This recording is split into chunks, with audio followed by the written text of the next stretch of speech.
Before the world had borders, before empires sprawled across continents, there were hands, gentle hands that pressed dough against stone, and fingers that stretched and shaped sustenance, not just for the body, but for the soul.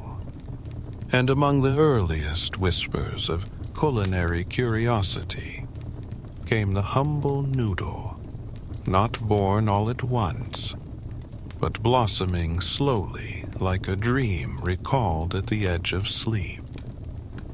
Picture, if you will, a moonlit plain nearly 4,000 years ago, beneath the vast and silent skies of what is now northwestern China.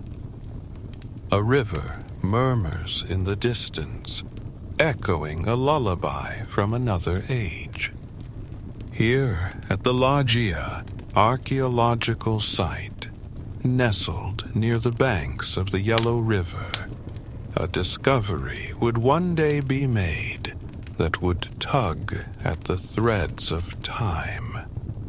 Inside an overturned clay bowl, beneath layers of earth and silence, were strands of millet-based noodles, perfectly preserved, their thin, coiled bodies untouched by the passing of ages.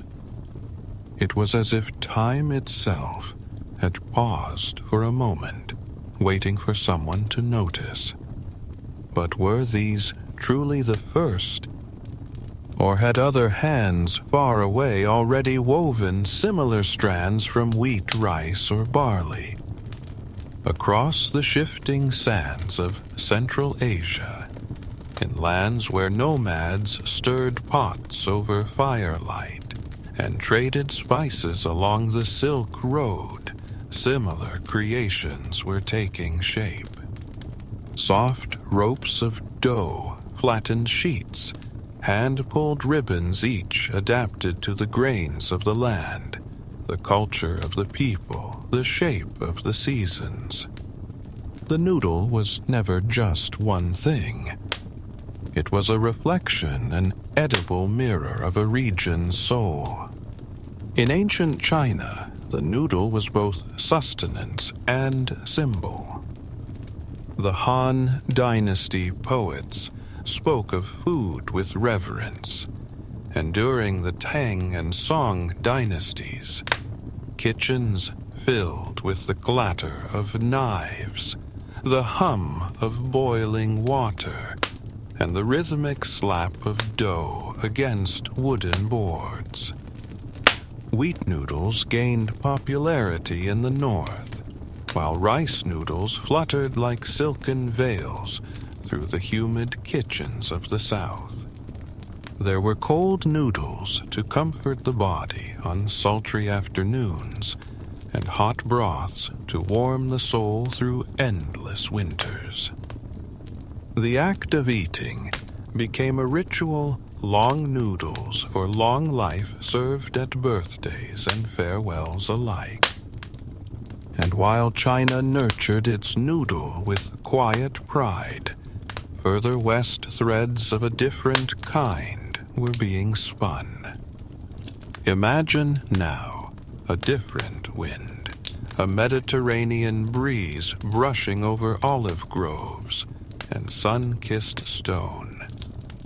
In ancient Greece and later Rome, early forms of dough-based strips made their way into kitchens and onto tables known as laganon, layers of dough sliced into ribbons.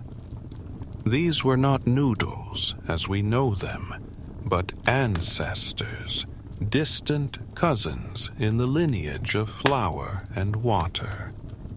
Yet it was not only wheat that gave birth to noodles. In other corners of the world, mung beans became translucent threads in East Asia. Buckwheat gave Japan its soba, and rice, so soft, so fragrant, became the base for the beloved noodles of Vietnam and Thailand. Every land, it seemed, had found a way to transform humble grains into something beautiful, something comforting, something to be shared.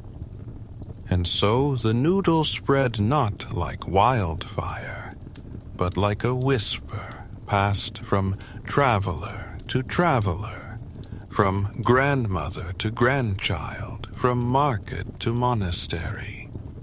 With each passing century, it changed. It grew. It adapted. It crossed mountains on mulebacks and deserts on camel trains. And always, always it brought with it a sense of home, no matter how far from home one might be.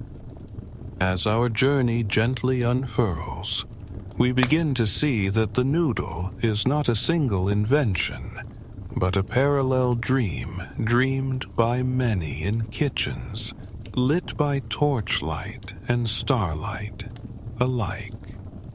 The tale of the noodle, like the strands themselves, winds on. From the flowing rivers of early China and the sun-dappled hills of ancient Rome, our tale now glides into the early medieval world, an age of migration and quiet innovation. It was a time when people pushed by faith conquest and trade began to move more widely than ever before, carrying with them not just stories and silks, but tastes, tools, and recipes. The Silk Road, a name that glimmers with romance and dust, was more than just a network of trade routes. It was a living ribbon stretched across the earth, linking the Far East to the Mediterranean. Along this fabled road, spices whispered secrets from India. Porcelain clinked in camel-slung crates, and yes, noodle-making knowledge tiptoed westward, tucked between scrolls and laughter, perhaps carried in the hands of a traveling cook or a curious monk. In the Arab world, culinary texts of the 9th and 10th centuries began to describe something quite familiar: thin, dried strands of dough, shaped with care, and intended to be stored for long periods. Known as etrilla, these early dried noodles were precursors to the pasta we would later associate with Italy. They could be packed tightly into caravans, needing only a pot of boiling water to come back to life. A miracle of sustenance for travelers across arid lands. It was during this slow, fragrant drift of exchange that noodles, transformed in name, texture, and intent, came to settle in the hearts of Europe. And soon, under the bright skies of the Italian peninsula, something magical began to take root. Though popular legend often speaks of Marco Polo bringing noodles from China to Italy in the 13th century, our story doesn't hinge on such tales. For in truth, pasta was already known in the Mediterranean long before the Venetian explorer gazed upon the courts of Kublai Khan.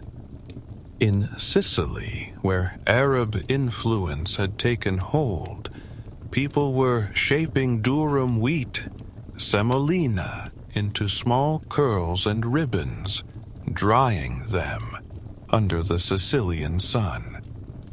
These sun-dried pastas, resilient, golden, and richly textured, would become the cornerstone of Italian cuisine. As centuries turned like the pages of a gentle book, pasta evolved in Italy with remarkable diversity. Each region, each village, each household, it seemed, had its own shape, its own sauce, its own rhythm to the rolling pin. There was orecchiette, shaped like tiny ears in Puglia, and trophie, twisted lovingly by hand in Liguria. In the north, tagliatelle curled around slow-cooked ragu, while in the south, spaghetti basked in the brightness of tomato and basil. And in the east, the noodles' journey continued, growing even more refined. In Japan, soba made from buckwheat was served, chilled on woven mats, dipped gently in soy and dashi. Udon, thick and tender, soaked luxuriously in steaming broths. Ramen, a later but fervently beloved invention, would emerge as a testament to post-war creativity, blending Chinese technique with Japanese soul.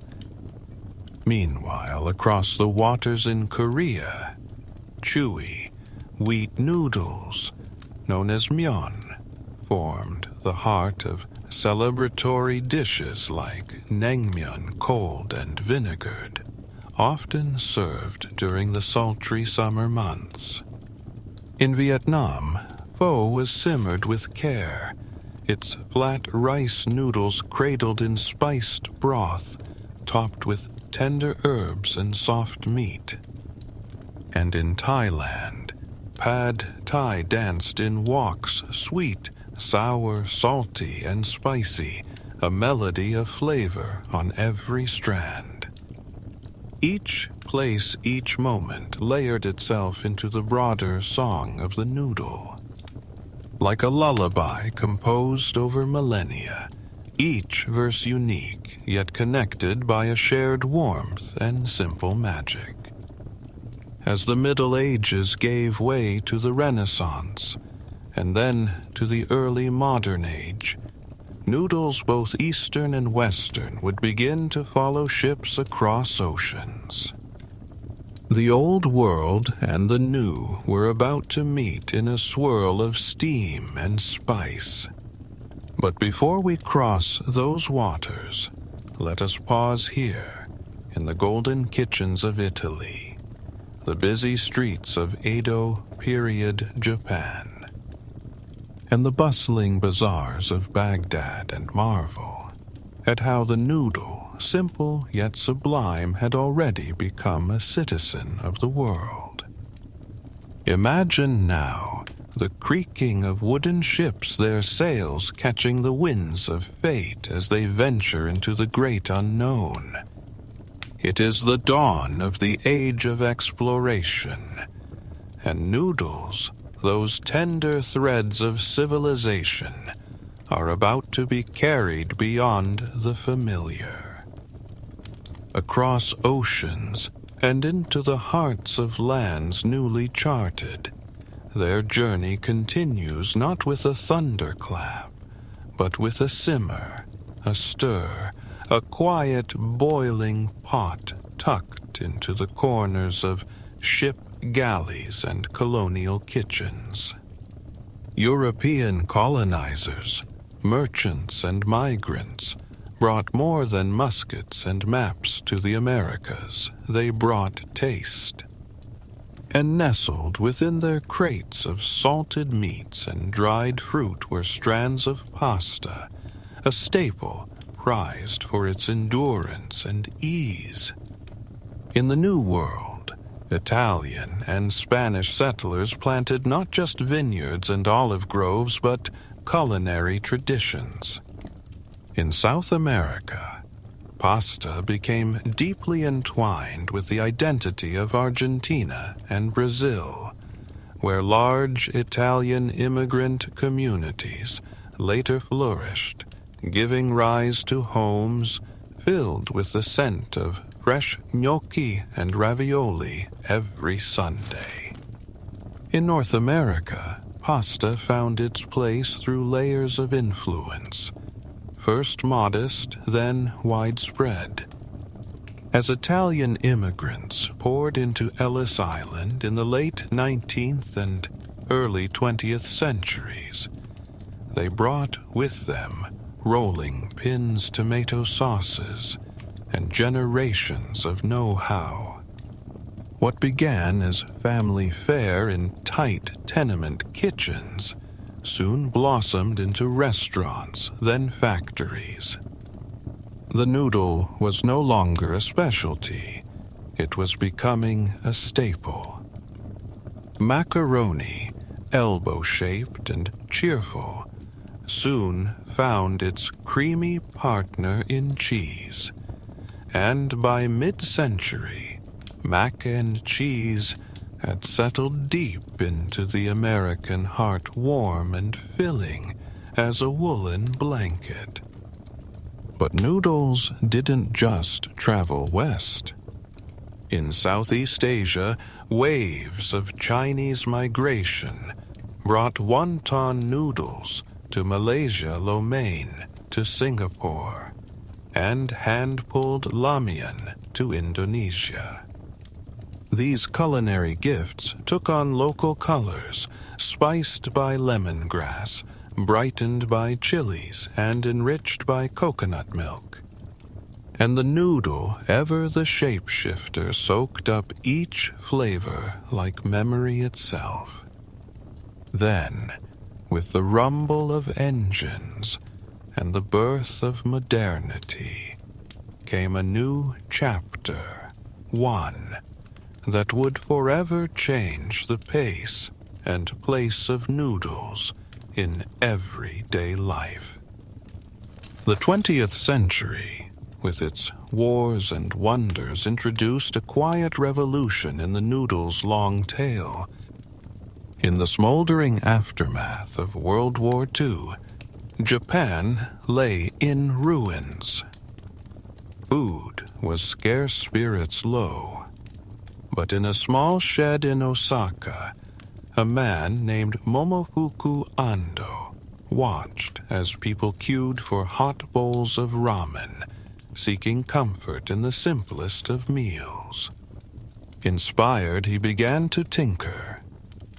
He dreamed not just of nourishment, but of convenience of a noodle that could wait patiently on the shelf and come to life with a splash of boiling water.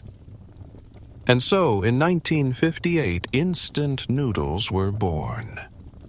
It was a modest unveiling, just a single flavor chicken, but it marked the beginning of a global transformation.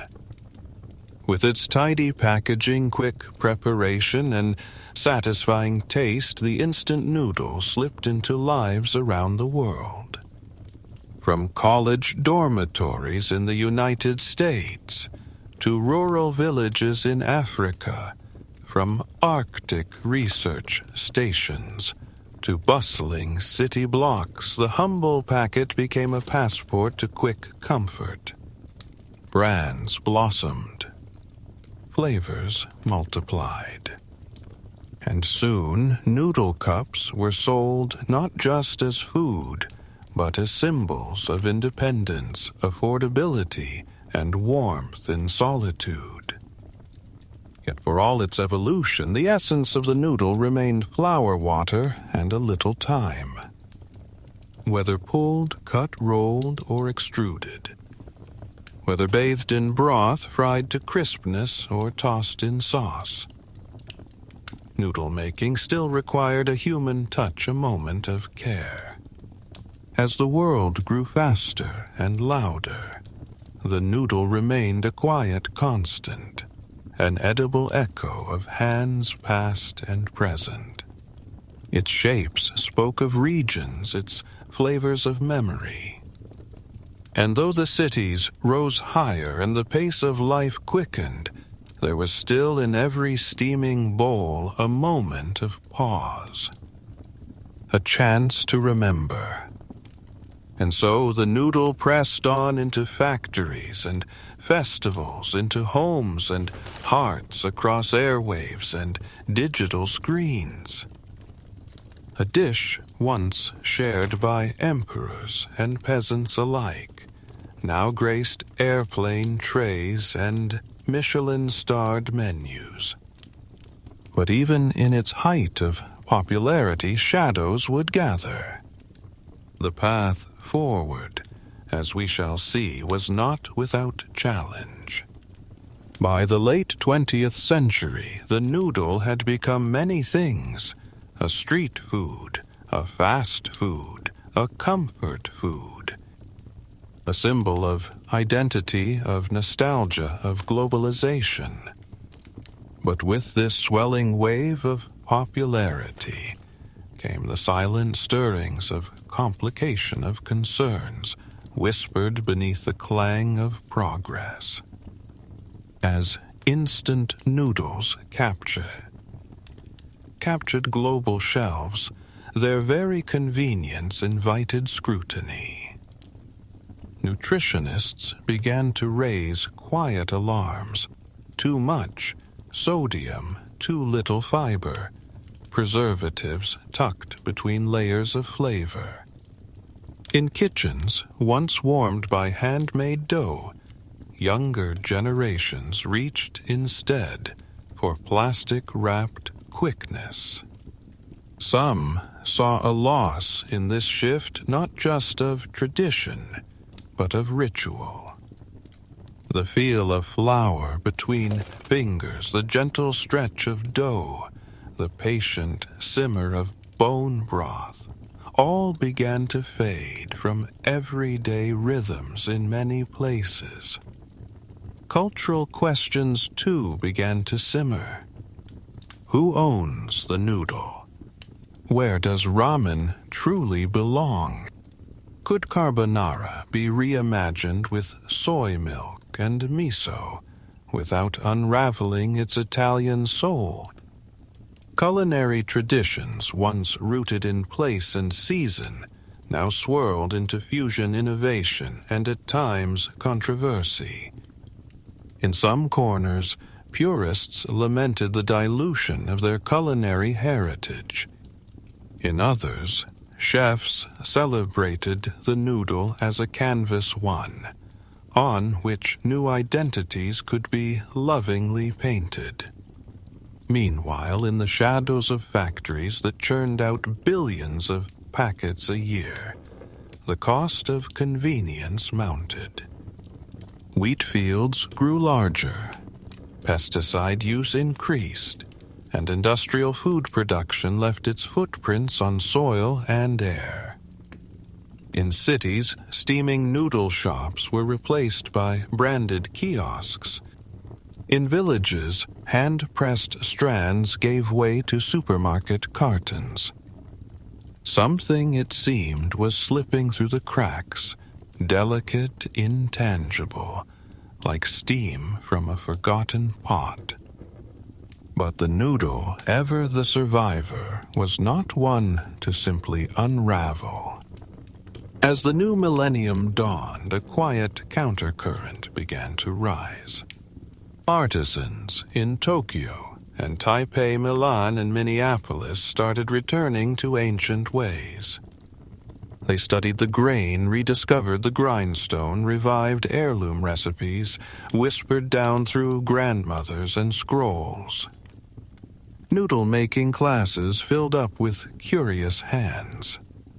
Fermented broths simmered for hours once more. Kneading became a form of meditation, and chefs, once trained in molecular gastronomy, found themselves enchanted by the simple poetry of wheat and water.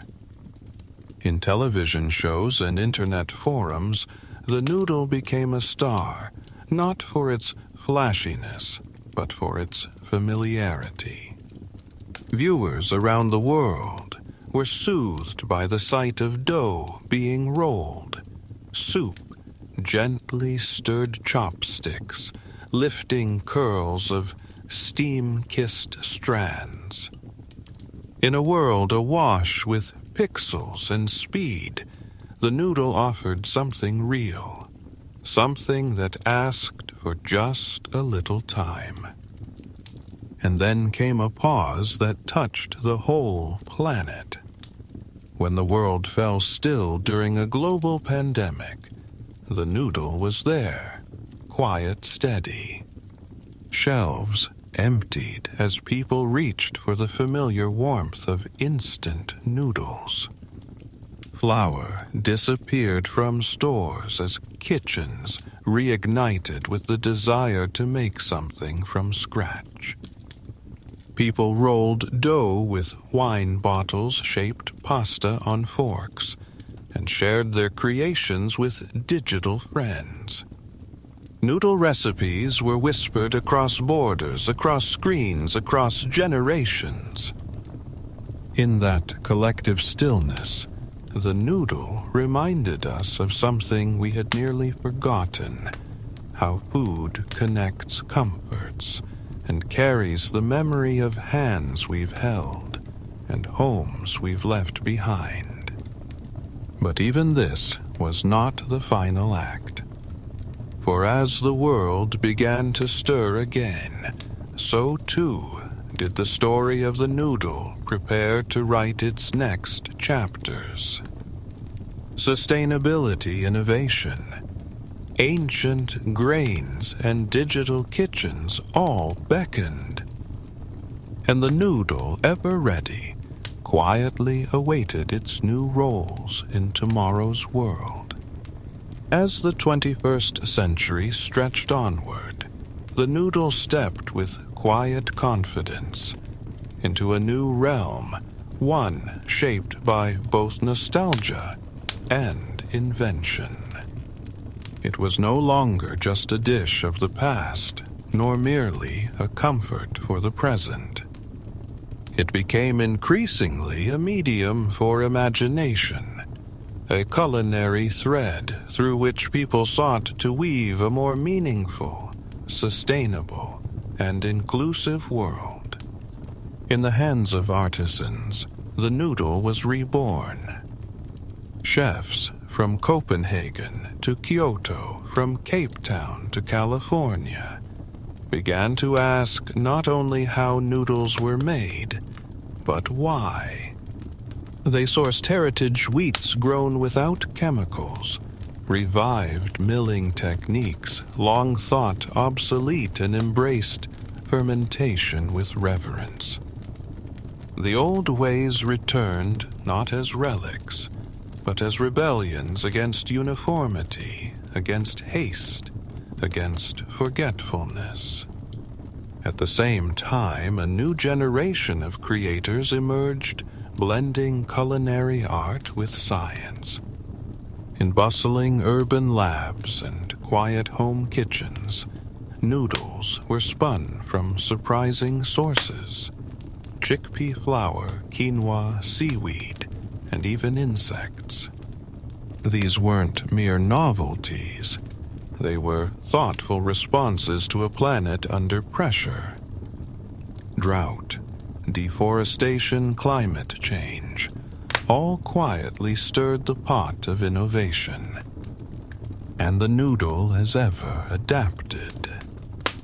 In some places, noodles turned green, infused with spirulina or nettle, kissed by chlorophyll and bright with hope.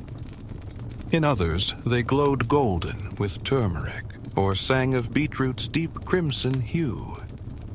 The shapes, too, grew more expressive.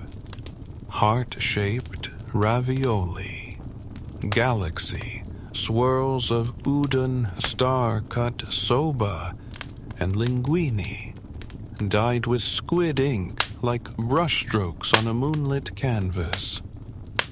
Technology played its part too.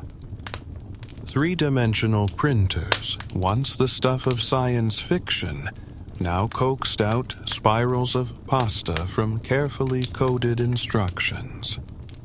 In virtual marketplaces, noodles from tiny artisan shops halfway across the world could be ordered and delivered in days, connecting kitchens across continents.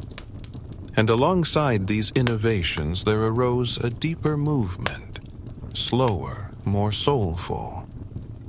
It was the rise of the home cook, the quiet reclaiming of the kitchen as sanctuary. Cooking shows turned into gentle balms, guiding viewers not through competition, but through comfort. Let the water boil slowly, a host might whisper. Watch the dough breathe. Viewers followed along, soothed by the cadence of knife on cutting board, the hush of broth poured into bowls, the gentle swish of noodles lifted skyward. Across the globe, people gathered once more to share what they had made. Noodle festivals blossomed in cities large and small, where communities celebrated the diversity of noodle cultures. Filipino, pancit beside Thai pad, CU German spätzle beside Ethiopian fetira. Children played among banners shaped like tagliatelle musicians, sang beneath lanterns that danced like steam. And as new cultures added their notes to the noodle's ever-expanding song, older traditions were lovingly preserved. Monks in mountain monasteries still rolled soba by hand each morning as prayer. Families in small villages in the hills of Italy passed on their secrets for folding tortellini just so. Elders in Chinese provinces taught children to stretch hand-pulled noodles longer than their arms. The noodle became a bridge between old and new, between memory and invention, between silence and shared laughter. It was not just food. It was a language quiet but profound. As climate concerns deepened and the fragility of global systems became more apparent, conversations about food turned urgent. What could be grown close to home? What could feed many gently without harming the land? Noodles, with their adaptability and simplicity, offered part of the answer. And so in gardens, blooming with forgotten grains, in community kitchens, in bustling street stalls and starlit restaurants, the noodle carried forward. It asked for so little, just flour, water, and love, and gave so much in return: nourishment, connection, and a gentle remembrance of who we were, who we are, and who we might yet become. But before we drift onward to dreams, there remains more to tell. For the noodle, winding and resilient, still has threads reaching beyond this moment into futures yet unwritten. As the modern world spun faster, filled with screens and schedules and satellites overhead, the noodle continued to find its place not by resisting the future, but by winding through it. Like a stream curving between stone and soil, it adapted with quiet grace, touching lives in unexpected ways. In urban towers, vertical farms shimmered with rows of hydroponic wheat, their roots misted by machines, their grains destined not for loaf or cake, but for fresh pasta kneaded by gentle hands. In the warm glow of smart kitchens, people stirred broths that had been slow cooked by algorithms, measured by AI, seasoned by ancestral instinct. The very walls of the modern kitchen, now outfitted with touchless taps and voice-guided recipes, still echoed with a ritual that hadn't changed in centuries: the rolling, cutting, folding of dough. And yet, for all its innovation, the noodle never forgot its spirit.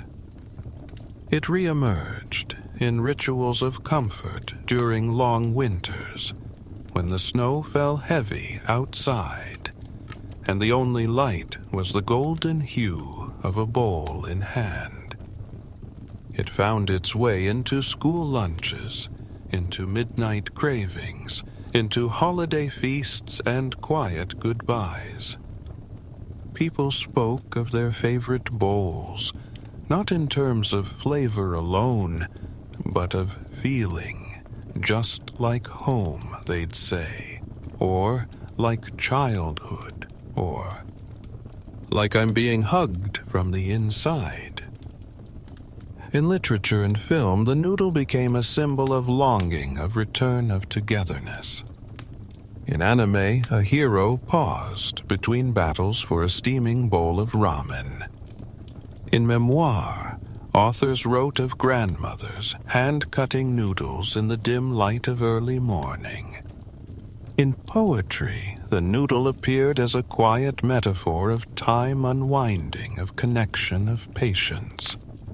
Around the world, new celebrations sprang forth. Noodle Day, marked on calendars and in hearts, was observed with joy through cooking classes, family feasts, and online gatherings where people of all cultures shared their stories. A Nigerian food blogger taught her version of jollof spaghetti to a curious audience in Seoul. A street vendor in Bangkok went viral for his gravity-defying somersault noodle toss. A grandmother in Buenos Aires was featured for hand-rolling her fideos finos at the age of 98, still humming the lullaby her mother once sang as she stirred the sauce. In these countless little stories, the noodle grew not louder, but deeper, entwined with the quiet beauty of everyday life. And yet, even as it found peace in the present, the noodle stretched toward the stars. Astronauts aboard orbiting stations slurped rehydrated soba while floating weightless, grateful for a taste of Earth among the stars. Scientists explored how future Martian settlers might grow wheat and produce noodles on the red planet, not just as sustenance, but as a memory of home to carry across the void. It was poetic in a way that a food born of patience, of handwork, of ancient hunger and hope would someday carry the scent of home into galaxies far beyond our own. But not all noodles were made of flour now. In labs filled with light and green seaweed, noodles offered low-impact nourishment. In quiet corners of biotech proteins were spun into strands that mimicked tradition but required no fields or flocks. And still people found meaning in the shaping, the sharing, the steaming warmth that crossed all barriers.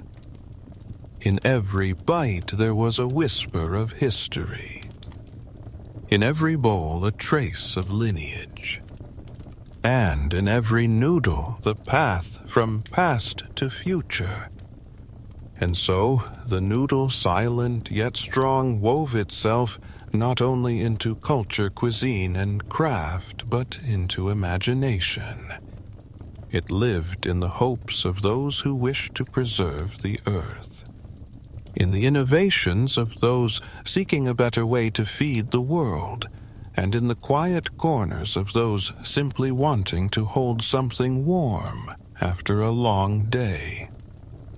As we begin to drift toward the final chapters of this story, we shall soon reflect on what lingers long after the meal is done, the echoes that remain, the scent of broth in memory, the feel of flour on fingers now stilled.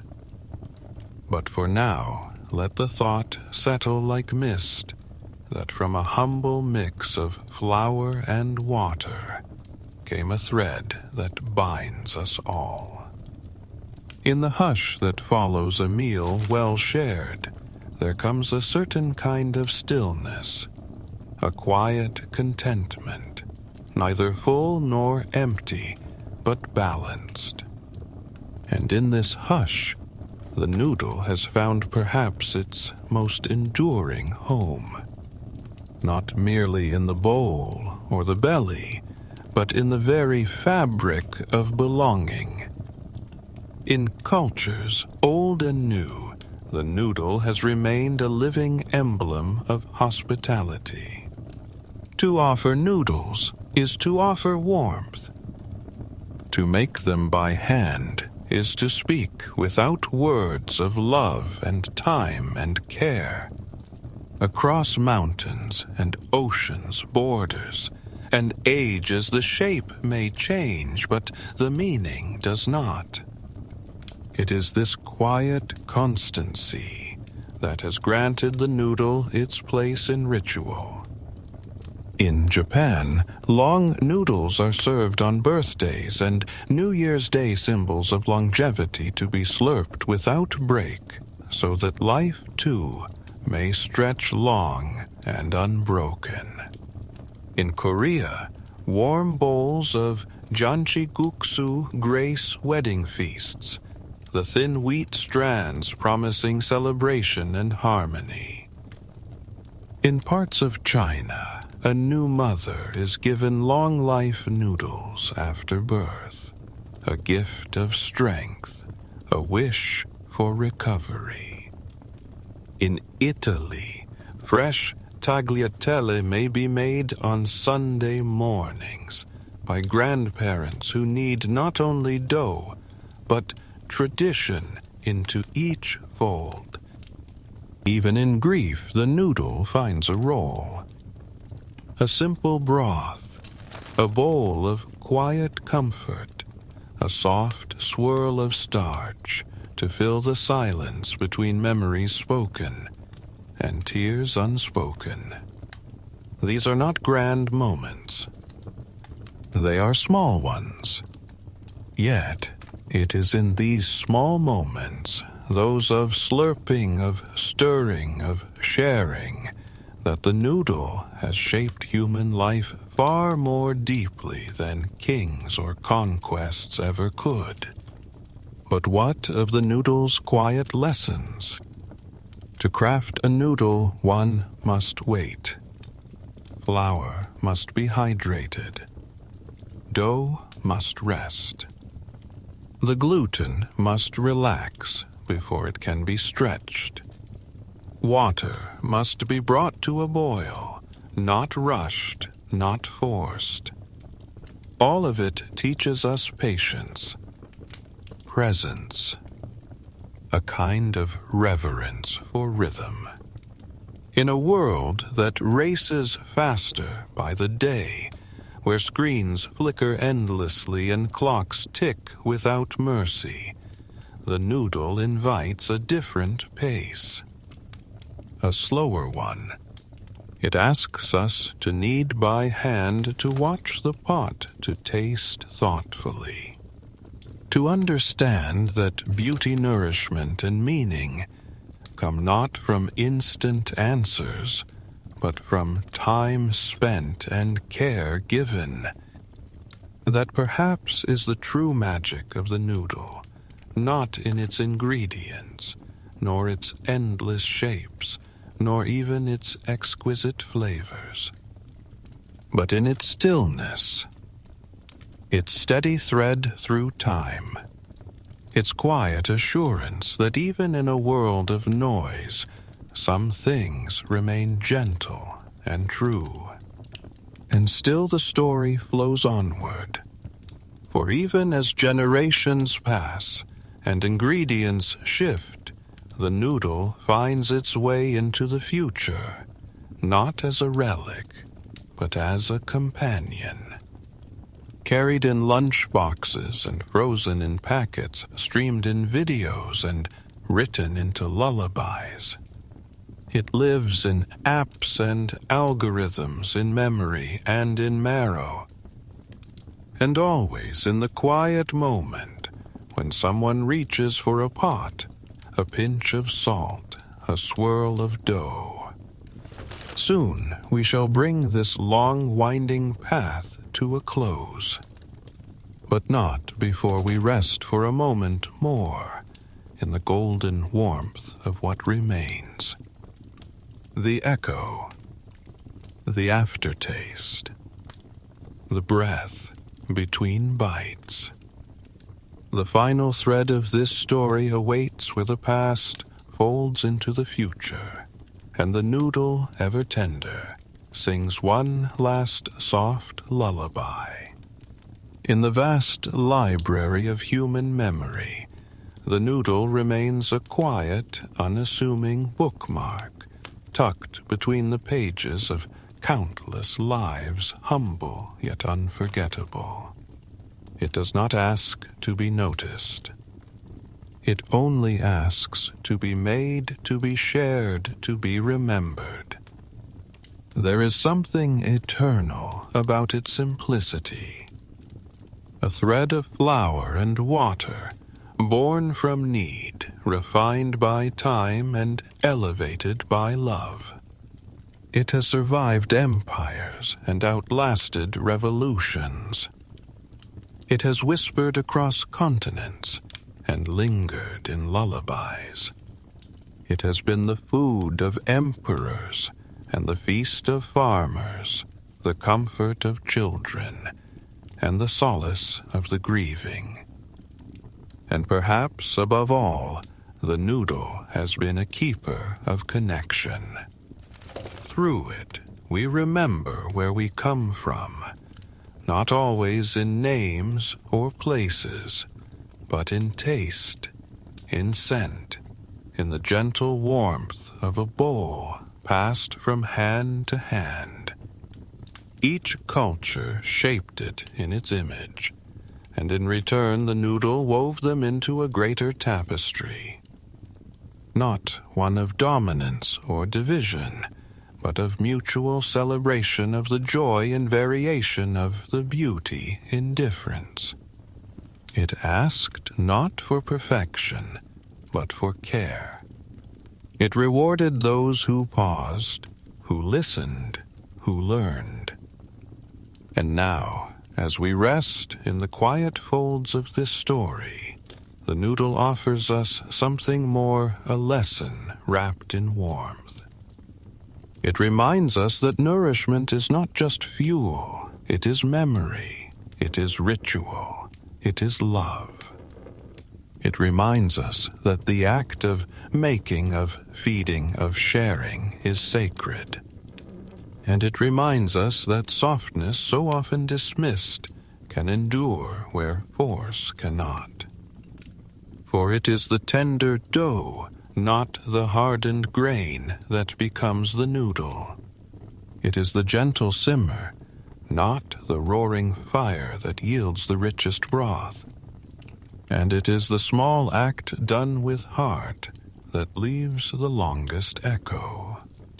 So tonight, as you drift toward sleep, perhaps you carry with you the image of a single noodle, curved, delicate, unfinished. A thread waiting to be shaped by your own hands. For though this tale has reached its end, your own story with the noodle may just be beginning. May your dreams be light and your bowls be full. May your hands know warmth, and your heart know comfort. And may the gentle spirit of the noodle follow you always, quiet, enduring, and ever entwined with the rhythms of life. Sleep well, dear listener. The noodle watches over you now.